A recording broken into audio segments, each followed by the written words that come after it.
Take this job and shove it. I ain't working here no more. A woman done left and took off. Hello, carnies, and welcome to another episode of Sideshow. I'm Jacques. I'm Joe. And via Skype, we have our friend Rich. Say hello to the nice people, Rich. Hi, nice people. Now say hello to the Nazis.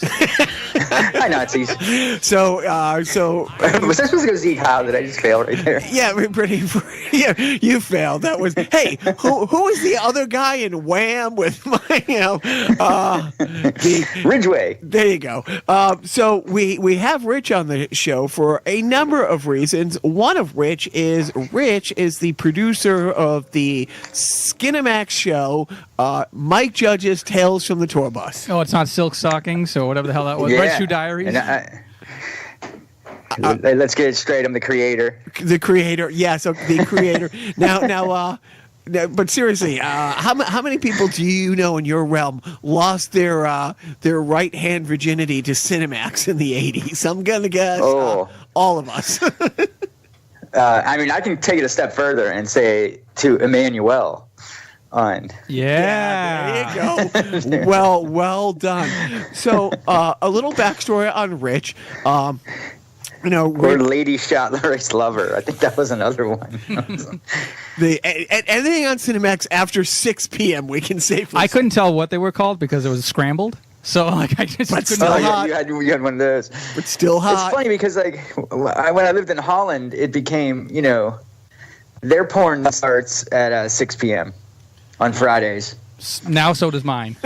Yeah, and goes straight through the weekend. Nice. So a little. It's bizarre to sit around with a room full of Dutch guys, doing coke and staring at porn while you're getting ready to go out. Joe was saying the same thing last week. Right. When I was watching that same exact porn scenario. That's like my category on YouPorn. How do you know? Yeah. Not to mention Dutch coke is Again, Joe and I were talking about the same thing last week. Really? Same exact thing? Oh, right. We were ranking cocaine throughout Europe in the early 90s. Yeah. Oh, man. I'll tell you what. That's some bad stuff. And you really couldn't tell the difference between that and then what the hell did they call it? Their version is Speed. Lufthansa. It looked like something you would use at the end of a cue stick. Oh, yes. It would be like a hard white pile of something. So that brings us Crank. into Crank. Right.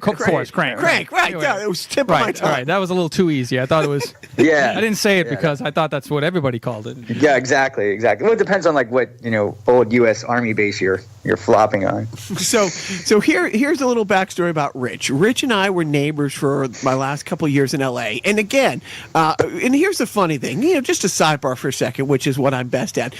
Rich and I also have another neighbor named Coach Cooper. Coach Cooper is a Colts fan. Rich is a Steeler fan, and everyone knows I live for the Pats. And if the three of us can be friends, why can't the Jews and the Christians and the Muslims just? If we can get along. Good time period for the three of us. Each had Super Bowl victories within a year. Right. Well, we all rapid fired them there. Well, the Colts that was Peyton with Denver, but close enough. I mean, well, Peyton got one with the Colts. He got one. One? How many? That's right, one. Yeah. But so Rich has a very, as you can hear, a very interesting background. Rich is from Pittsburgh, and I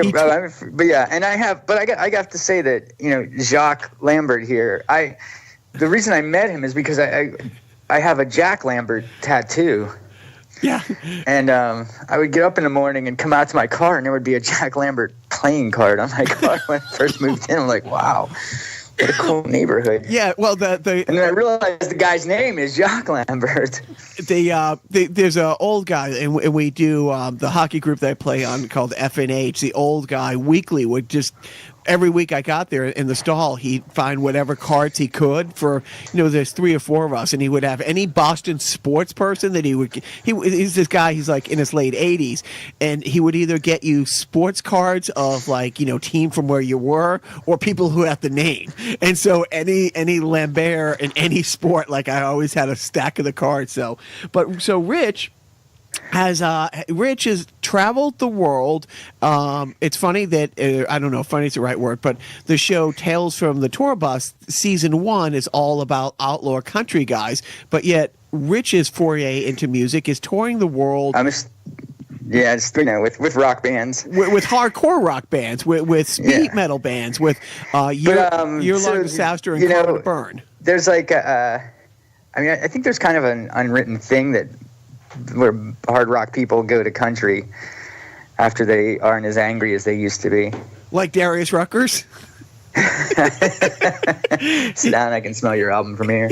Yeah, that guy. But okay, so bring us into the lineage of your rock music, like your path. Like was Year Long? Well, the main Disaster? one was Karma to Burn. It was an instrumental heavy metal band that and you were the bass signed player. to Runner Records when I was very young, and we did a couple cool things. One, we in order to get our record deal, we met a guy who had the idea that to call, like we scheduled one gig in New York City. We'd only been in a band 4 months.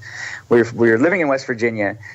We met a guy who ran a club who knew in every band there's only one guy that talks to the record label.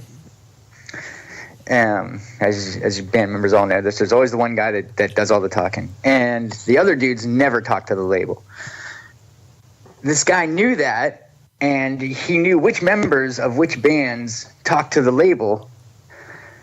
So he started calling record labels, pretending to be the members who never talked to the label. Uh-huh. And they would all have the same message. They'd be like, "Oh, we played with this band Karma to Burn last night, and they're super good. You need to go see them. I heard they're playing in New York this week." So when we went to play Brownies, like for the first time ever, it was probably one of our most packed shows. It was just all record people. That's great. And then when did who did the video? Matt Malero, who pretty much. Oh, okay, that was a different band. That was Year Long Disaster. Yes, that was Year Long Disaster. And that followed Karma to Burn. Yeah, I started that band in Los Angeles. And I was also in a band called Speedealer for a while. And then, but anyway, Matt Malero, it was weird. I knew a girl who worked at High Times Magazine who then went to Adult Swim. And I was just talking to her one day, and I was telling her I had a budget to make a video. And she was, "You should get Matt Malero to make it." And I was like, "Oh, God, I would love it." And lo and behold, he called me the next day. And we became friends. For those who don't know who Matt is, shame on you. But one of the reasons Rich and I became instant friends, like instantly, this is going back. This is like 2010, 2011 when I first started to meet Rich. And my life was so entwined with watching Adult Swim, and everything on Adult Swim was great. And there was like one obscure show that I think lasted 1 year, was like Perfect Hair Forever. And I mentioned to you, and you were like, "Oh my God, I got the box set of that." And Rich had the box set of every Adult Swim show out there. And it turns out that Matt had created Aqua Teen Hunger Force, which to this day is one of my favorite shows, and I have no fucking idea why. Like, I can't tell you, why I was so obsessed with that show for so long. And Matt had also done Space Ghost. It's a fantastic show. It is fantastic, but Matt did Space Ghost Coast to Coast. He was one of the that's the one that started it. Writers on that. He did C-Lab 12. Yeah, C-Lab 2021 is just Frisky Dingo, which still may be one of my favorites. Anybody who doesn't know Frisky Dingo, who watches Archer, Frisky Dingo was the precursor to Archer. All these same voices and most of the same characters on Archer started on. Well, actually, I think Frisky Dingo has better voices, and it just than Archer. They weren't allowed to use a lot of them because they aren't union. But it was so great that Frisky Dingo is so underrated. You did one season of the music for Aqua Teen, yes? Season 7? Yes, I did. I believe it was 6, sir. And what was the highlight of doing that?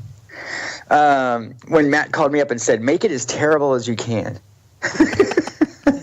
There's nothing an artist wants to hear more than, "We need crappy music." Really, when you're I thought of you.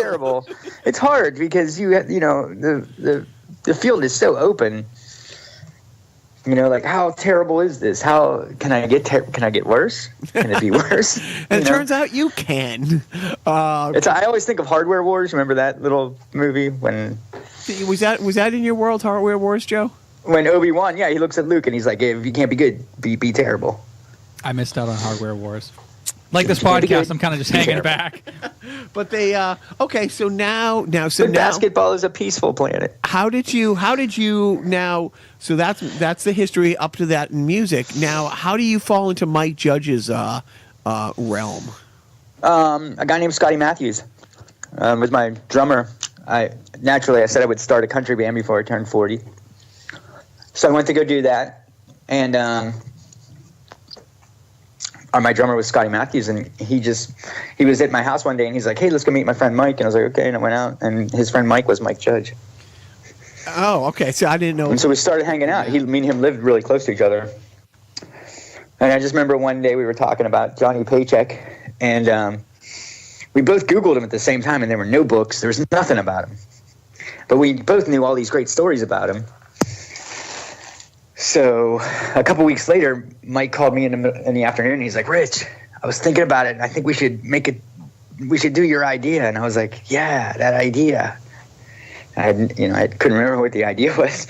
And he was like, the Johnny Paycheck documentary. And I was like, oh, yeah. And next thing I know, I just started looking him up, discovered that there was this town called Greenfield, Ohio, where like Johnny Paycheck was from. David Allan Coe is from 2 minutes away from there. The Adams brothers, who played guitar, bass, and drums for George Jones and Johnny Paycheck, were in Greenfield.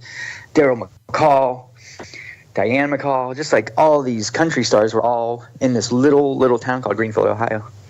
So I just took a camera there, and holy shit, they were funny. Well, so I'm going to back everything up for just a sec. Rich went through the absolute typical LA pitching a show and getting a show developed and getting a show to pilot. Rich, it was well over a year. Rich is like, I'm working with Mike Judge and we have this great show and it's going to be X, Y, and Z. And then it became Snuffleupagus from Sesame Street, where it's like, oh, yeah. No, I'm sure you know Mike Judge. Yeah, sure, Rich. No, a country show. Yeah, no, that sounds great. Oh, exactly. The speed metal guy all of a sudden is friends with Mike Judge, and you're gonna do this little. Isn't that cute, Rich? And then it's like, no, it's really happening. And then a couple months would go by. It's like, no, we just had this great meeting. And I've been. It's funny how like people are like you. I mean, I was making a show, and actually creating it, and I would tell people like, oh no, I've got a TV show, and people would be like, no, you don't. I do, but then once it comes out and it's actually on TV, then you don't know how many friends you have. Oh, right. See, you've got a TV show. I want a job. How can your TV show help me? So walk us through the process of what was the chain of events to get it. I mean, who did you take it to first? I mean, how did you package this idea? What did you and Mike? Well, it's not fair, really, because I had Mike, and Mike has never done anything bad. And it's weird. Like I actually at one point I was kind of freaking out because I was doing like 250 shows a year for like 14 years straight, 17 years straight, and I was really hitting the wall. Of how many how much traveling and shows I could play, and I was thinking I really need to. I'd really like to sit down and try to make like a movie type endeavor. And I thought, what directors would I ever want to work with? And I really could only come up with two. Of course, David Lynch and then Mike Judge. Those are the two guys. I was like, man, I'd work with either of those two guys. And then, damn it, if I didn't meet Mike. And so did Mike just take it once you have somebody like Mike, the rules change. Like it wasn't. I didn't really do much. Like most people have to go to meetings and pitch stuff. It's kind of like when you're in music, you forget that normal guys have to ask girls out, and go on dates. Oh, thank God I've never been one of those normies. It's like that. It's that same thing, You forget there's like that whole normal world of rules and the way things work. But when you're attached with somebody like that, it's just like, okay, when you guys want to start? So Mike was the guy in the band talking to the label. We went into Cinemax because he already had a show on HBO. And we met with Carrie and Thalis, and the very first time we met with them, they gave us $50,000. And they were like, go make 6 minutes of it. And then that's when you went to Ohio to get all the... Well, I'd already gone to Ohio. So basically what we did was we took that footage and put it together, and we kind of rough animated to the animatics. what it would look like, you know, because me and Mike really wanted to do it animated so that it would appeal to some younger people and hopefully draw people to this music who had never heard it before, and not let it die as quickly as it's dying, you know. So give the three listeners out there, what is Mike Judge's Tales from the Tour Bus Season 1? What is it? Yeah, break down the show if somebody. It really is like, if you really think about it, if you ever had the experience when you're on a tour bus, it's usually the funniest place on earth. I don't know why. It's usually just the stories you hear on tour buses are funny, are great. They're always the best stories. Just things are funnier there, usually because of the people that are on them, and. You know, there's something that warps your brain when you're away from home that much, and when you don't have a home and you're just, you know, drifting throughout the cosmos, doing, you know, waking up, playing shows, getting back into a little coffin and going to sleep, or, you know, partying all the way around and taking a train to your next coffin gig. You know what I mean? Anyway, but the show itself. So anyone who hasn't seen the show yet, itself is based on just that fact. So I didn't, you know, I hate, like, every time I watch VH1 or, you know, country music station, it's always like some writer talking about some artist, and those writers are usually so cosmically far away from the reality of the situation and, you know, what the person was actually like and what was going on. You get zero real idea of anything, you know. So what your show is? Yeah, like, people think, like, you know, oh God, you know, that band is smart and they write songs. Like, people probably think, like, you know, but when in reality the band is stealing all of their songs. But you know what I mean. And the people closest to them are the ones that know that that's occurring. But in situations like this with Johnny Paycheck, you know, getting the Addams Brothers who grew up with him. And they could tell you the real. You could actually watch somebody who was giving their entire life to music, but at the same time fucking up so tremendously that, you know, it becomes really, really entertaining.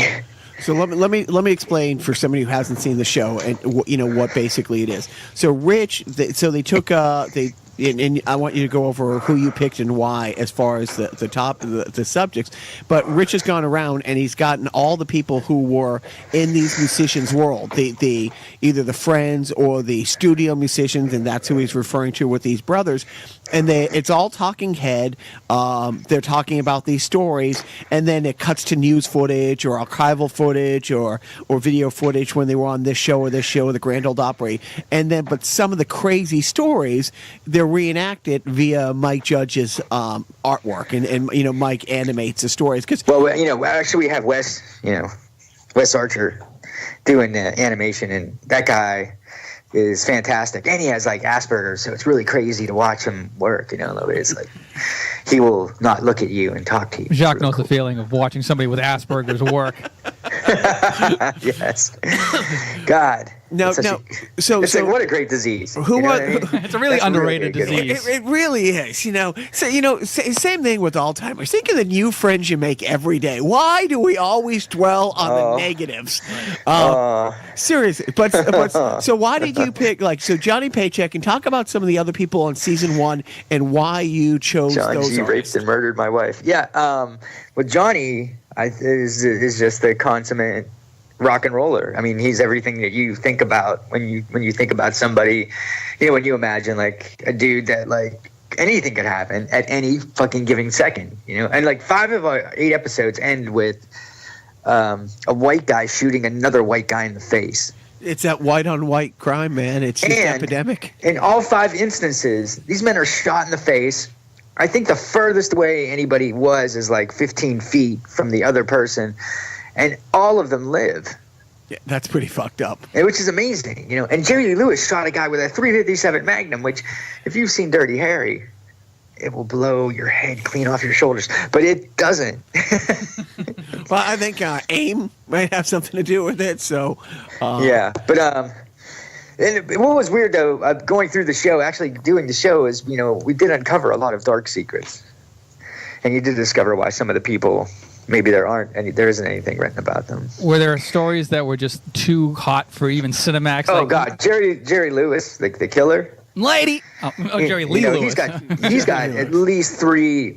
I think you could make 3 really good cases for murder. Wow.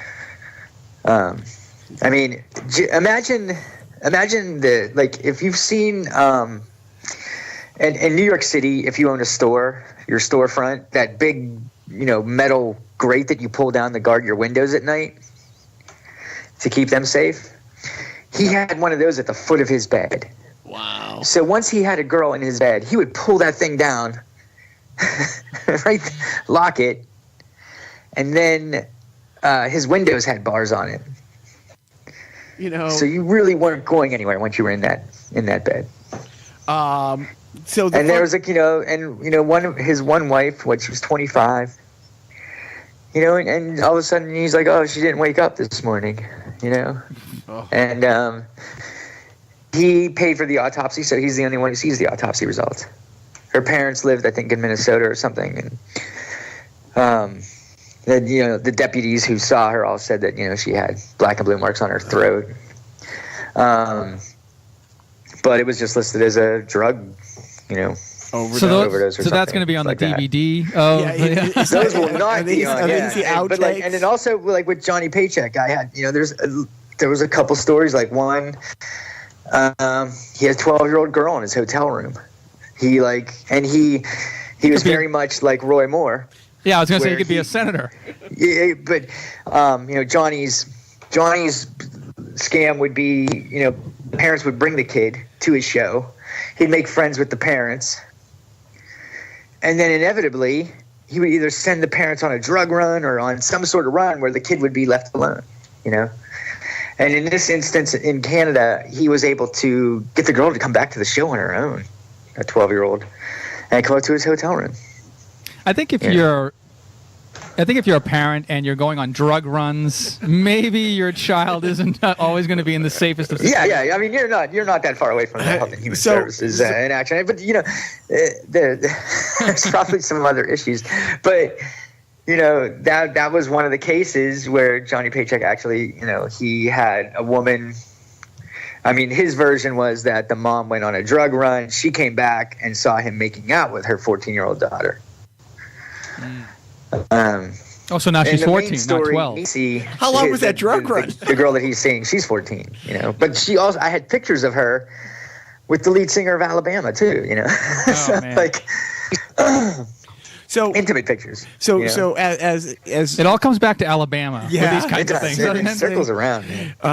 No, but as Rich was telling me about the show as it was developing, and telling me about these stories, and the thing is, you see a lot of these people, and everyone's going to think I'm joking when I say this. When you see these people on Hee Haw and shows like that, the absolute the country version of Lawrence Welk, absolutely squeaky clean. Or just looking at Dukes of Hazzard, right?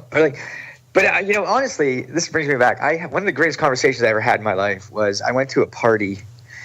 It was a Memorial Day party, so it was the middle of the day. I sat down in the living room, and Larry Hagman sat down beside me and just started talking to me as though we had been friends forever. And I heard some of the greatest stories I ever heard from Larry Hagman talking about, like, when he first discovered speed while he was working on I Dream of Jeannie, and then when he discovered LSD while he was working on I Dream of Jeannie. And these aren't the I Dream of stories I want. Yeah, so he's taking acid while he's making I Dream of Jeannie. Then, he would go home at night, put on a gorilla costume, and go to parties. And then it moved on to where he got a chicken costume, and he would go down to Malibu Beach, and he built, I don't know if you ever read Charlie Brown, but Lucy has a little psychiatrist stand that she sits at. Yeah. He had that stand built. And he would wear his chicken suit, and he would go down in the middle of the afternoon to Malibu Beach, and he would stand up. He would sit there in his chicken costume, and he would listen to people's problems on acid. And he just said that it was completely fascinating and freeing. for both, I'm guessing. Yeah. I mean, one time I took acid and I went to a mall and I went to the food court and I applied for jobs at every Was this last week? every restaurant that I think I got through 4 of them before they refused to see me anymore. But it is fun to take acid and then talk to strangers, and in a position like where somebody is exchanging, is exposing themselves, like applying for a job. Sounds like a future parenting tip, Jack. This is a reality show I'm working on. So when Rich was explaining like who's on the show, and again, it's like you see these country wholesome videos, on those different shows in the 60s and the 50s and the 70s, and then you hear these awful or these amazing stories. I've told people, look, you gotta watch, Tales from the Tour Bus. When you see Johnny Paycheck's life, and you put that up against the East-West rap war of the late '80s and '90s, my money's on the Johnny Paychecks. Johnny Paycheck is much more ferocious, and much more. He was just constantly stealing cars, or there was a lot of gun pulling. There's a lot of and there's a character that I didn't get to touch, but it's probably the greatest character in all of music, I think, possibly ever. And his name is Aubrey Mayhew. And Aubrey Mayhew's life span, he was the first person to record Lightning Hopkins and Charlie Parker. He basically discovered Charlie Parker. And he ended up, he owned Charlie Parker's library with Charlie Parker's wife upon his death. He sold that and went and paid $200 for a demo tape of Johnny Paycheck. And he became his manager. And meantime, he worked at a radio station in Boston where he gave Cowboy Jack his first gig. And then Aubrey Mayhew, became really enamored with John F. Kennedy. And upon his death, he sat in a hotel room, and the day that Kennedy was assassinated, he recorded all the speeches that they played on the TV that day. He recorded every one of Kennedy's speeches and put out that record. And back in those days, 10,000 sales was a gold record, and he sold over 1 million copies of Kennedy Speaks and it was only sold at Woolworths. Woolworths. So he took that money, the money he was getting from Paycheck, because he was ripping him off. I don't know if he was ripping him off, but Paycheck wasn't I'm not the best businessman. Anyway, he took that money and he bought the Texas School Book Depository building. Oh my God. And immediately removed the sniper's nest window. Oh, great. So wait, he removed it by like bricking it up, or just sort of like okay. He took the window and took it to Nashville, and he never made another payment on the place. He got what he wanted. He wanted that window. Oh, he bought the building for the window. He took the sniper's nest window out of the school book depository. I thought he was. Yeah, I thought you made it sound like he did something noble. Like, I don't want this to be a blemish on the school book depository. He is a really noble dude in a lot of ways, because he really is the white guy that went and got Lightning Hopkins and Charlie Parker and a couple other people. And but then he goes through the country music where he starts Cowboy Jack, which inevitably leads to Johnny Cash. He starts Johnny Paycheck, which inevitably leads to Willie Nelson, and that Waylon Jennings, and down the line there. And then he holds up with his sniper's nest window. Mm-hmm. His son, Paris Mayhew, who's a great guy, starts a band called the Cro-Mags in New York City. And also, Aubrey Mayhew, one of the other odd things he does is in his at his record company, I believe it was Koch or whatever, they did those, remember K-Tel records or whatever, where they would put a bunch of different songs compilations on an album. But they would also have like these ones that would be different people playing the song. I remember I got one once. I was so pissed off because it's different. It's not the real people singing the song. It's a sound-alike group. Right, it's like Kids Bop. Kids Bop, you bastard. I was gonna say, exactly. It's You're like, what Bop. the fuck? And This isn't the Beatles. Aubrey Mayhew hired two people in his New York office to make those records, and they were John Cale and Lou Reed. Wow. Those two guys together. Whatever happened with them? If you look at that, I mean, to go from Lightning Hopkins, Johnny Paycheck, Cowboy Jack, Velvet Underground, Cro-Mags, all directly responsible. You know, it's one man. Yeah. He's got that sweet It's window. really like, yeah, it's really like those really cool hidden stories that are, you know, you have to, you know, you have to really investigate it. So I what's won't tell you how his story ends because it's an incredible ending. So what happens? That involves eBay and that Sniper's Nest window. Is it on eBay now? Did you I buy can it? tell you that it was the highest opening bid ever at $4 million. Wow. And on eBay, like that's what's a big auction house in New York that you think it would go? Like Sotheby's? Is that what Something you're like talking? that. Now, okay. You got to remember, the FBI wants this thing Christie's. really bad. Christie's, thank really you. badly. So now, tell us what is up with how are the ratings for season 1? Is there going to be a season 2 of Tales from the Tour Bus? I don't know. I can't really say that. I would imagine so. Wikipedia has an idea. Really well. Yeah, I have the ratings here, but they're you know, to each their own. But yeah, I know. yeah. I had a conversation with Cinemax, and they assured me that there was going to be a season 2. Yes, yeah. I'm pretty damn sure there would be. And can you say some of the artists? I mean, are you going to stay in country, or are you thinking about veering off to other avenues of music? Well, if you can say, if there's a, knowing Mike, I believe it will be a mixture of gangster rap and metal. Yes, thank you. And I believe it will start with the Kings if it's worth its salt. Anybody, this is my. And we'll start with the Ghetto Boys and the Kings.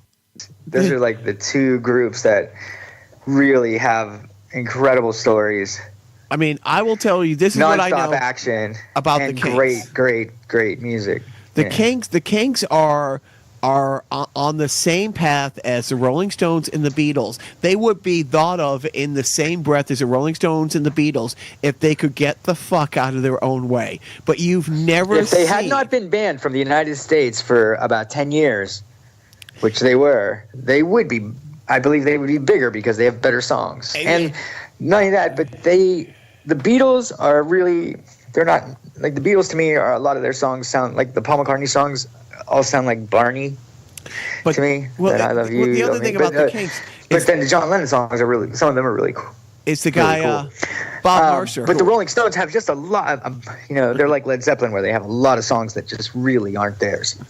But the thing with the Kings is they couldn't get out of their own way. But the Kinks are all original. Like those songs, I mean, some of them are show tunes, but like, Waterloo Sunset, things like that have been ripped off by everybody from Neil Sedaka to the Rolling Stones, But they really, I really feel like the Kinks did almost everything first before anybody else did it, including the You Really Got Me is really the beginning of punk rock and everything else that happens. I mean, although I found distorted guitars on country songs about 4 or 5 years before You Really Got Me while I was doing this project. And the other thing about the Kinks is they were like the original Oasis Gallagher brothers, where the Davies brothers, honestly, fist fights on the stage in the middle of shows. Oh, yeah. And they still hate each other. I was talking to Dave one time. He told me he wanted to make a Kinks movie with Julian Temple directing, but he told Julian he would only make it if Brad Pitt would play Dave and Martin Landau would play Ray at every age. Which I thought would be, I'd love to see like Ray Davies age 7, but Martin Landau. Oh, that would be awesome. All right, so that's Tales of the Tour Bus. So the last we talked, you're trying to get your new band Broken Harvest doing a tribute album to the bands and the artists. Well, right now I'm playing with Billy Joe Shaver. And we're going to make a record here. I'm actually, there's a call coming in right now while I'm talking to you. It can wait. But we've been talking to the greatest label in the world. So I'm excited about that. And then I've also been playing music with a gentleman named Swamp Dogg, and that also has to be released, and I'm excited about that.